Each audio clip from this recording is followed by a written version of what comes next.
Some memories stay locked inside your chest forever, but the cold winter evening, my son brought his fiancée home still burns like a fresh wound. I had spent 7 exhausting hours trudging through flooded drainage ditches, trying to save our crops. Before a massive frost destroyed months of hard work, my hands were stiff from the bitter cold, my heavy jacket was thoroughly soaked, and my leatherwork boots were caked in thick, dark river mud. When I stepped into the warm dining room, I was not expecting praise, but I certainly did not expect the sharp gasp of pure disgust that greeted me. My son's proud new partner, Victoria, immediately pulled her expensive silk dress away from the table as if I carried a contagious plague. She looked directly at my son, Julian, and loudly demanded to know why the family hired help was allowed to sit down and eat dinner with the primary household. A heavy, suffocating silence instantly fell over the grand dining room, causing our long-serving butler to freeze right beside the silver serving tray. I did not raise my voice or offer a bitter defense, choosing instead to quietly slide into my usual chair. At the head of the dark mahogany table, Julian glanced at his stunning partner with a strangely calm expression before softly asking her who she honestly assumed I was standing right before her eyes. Victoria scoffed with supreme confidence, declaring that I was clearly just an unwashed groundskeeper who had been lazily tending the property for a few years. She pointed her manicured finger toward the carpet, insisting that I be removed from the dining room immediately so my filthy footwear would not ruin her evening. I simply looked down at my worn leather footwear, remembering every brutal storm, endless harvest, and quiet tragedy those sturdy souls had endured alongside me. To that ambitious young woman, those battered items represented pathetic failure, but to me, they represented 4 long decades of relentless sacrifice and unyielding grit. Julian gently leaned forward, pressing her further by asking who she believed actually owned this massive agricultural enterprise and all the surrounding territory. Victoria smiled brightly, boasting that the entire empire belonged to Julian's elite family and would soon belong entirely to them once they finally tied the knot. She then eagerly began rattling off her grand modernization vision, describing how she planned to replace our productive fields with exclusive luxury resorts and private country clubs. She spoke with utter contempt about the dedicated field workers who lived on the grounds, clearly viewing our entire life's work as nothing more than cheap playthings for the wealthy. Listening to her heartless declarations brought back painful memories of my own humble beginnings. Long before any real fortune existed on this harsh soil, I was not born into privilege, nor did I inherit a single cent from anyone in this county. My late father worked as a humble stable hand on this very ground, and my mother spent her entire life scrubbing grease off commercial kitchen floors just to feed us. When the original bank foreclosed on the property decades ago, I risked every single penny I possessed, working 18-hour days in the freezing mud to rebuild the collapsing infrastructure completely from scratch. Every barn, every fence line, and every single paycheck issued on this estate existed solely because I refused to surrender when everyone else quit. That was precisely why I still walked the muddy fields every morning rather than sitting comfortably behind a polished glass desk in the nearby city.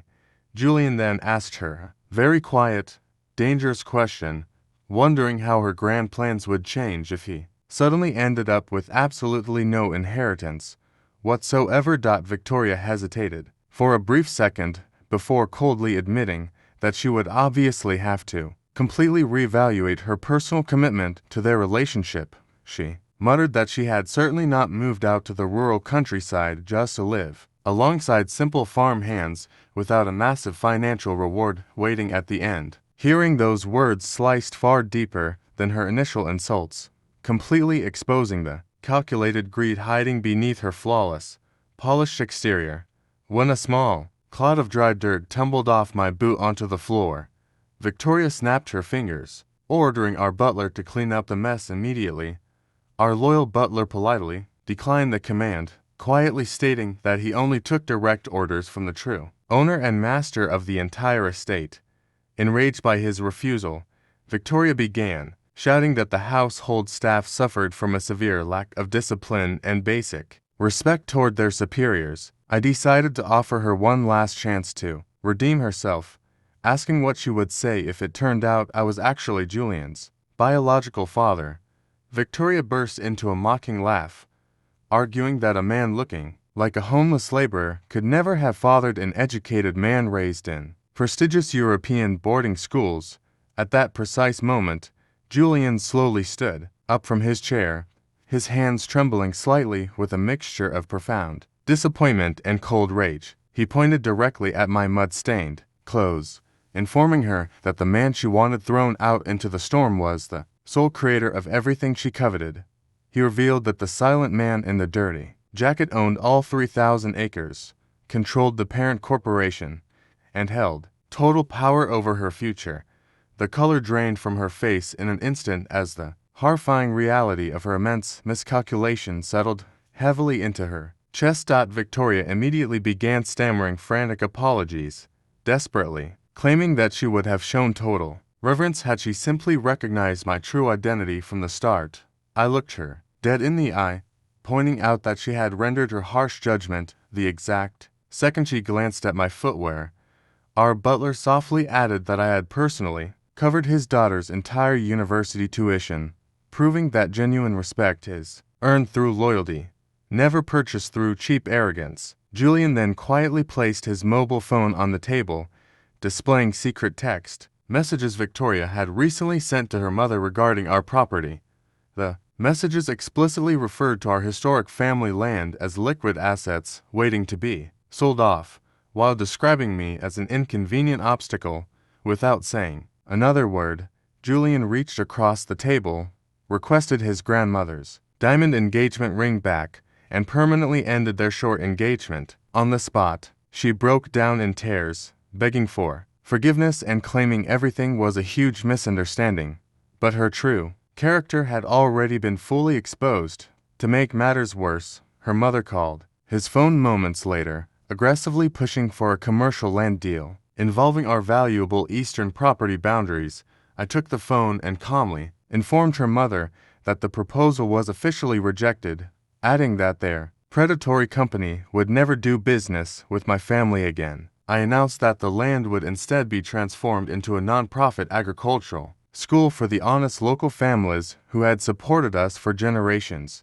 Victoria walked out into the freezing night completely empty-handed, leaving behind the immense wealth, status, and future she had spent months carefully trying to manipulate. Before she stepped out the front door, she took one last lingering look at my muddy boots, finally understanding that true power does not need to advertise itself. The following morning, I tied the laces on those very same boots and walked back out into the mist as the dawn sun illuminated our golden fields. Real wealth isn't measured by expensive tailored clothes, fancy titles, or how clean you keep your hands while others do the hard work. It is measured by the lives you uplift, the promises you keep, and how you treat people when you think they have nothing to offer you. Before you ever judge someone by the mud on their boots, always remember that the person covered in dirt might just be the one who built the solid ground you are standing on. If this story reminded you of the value of true humility and character over surface appearances, please hit the like button and subscribe to the channel for more powerful stories every week.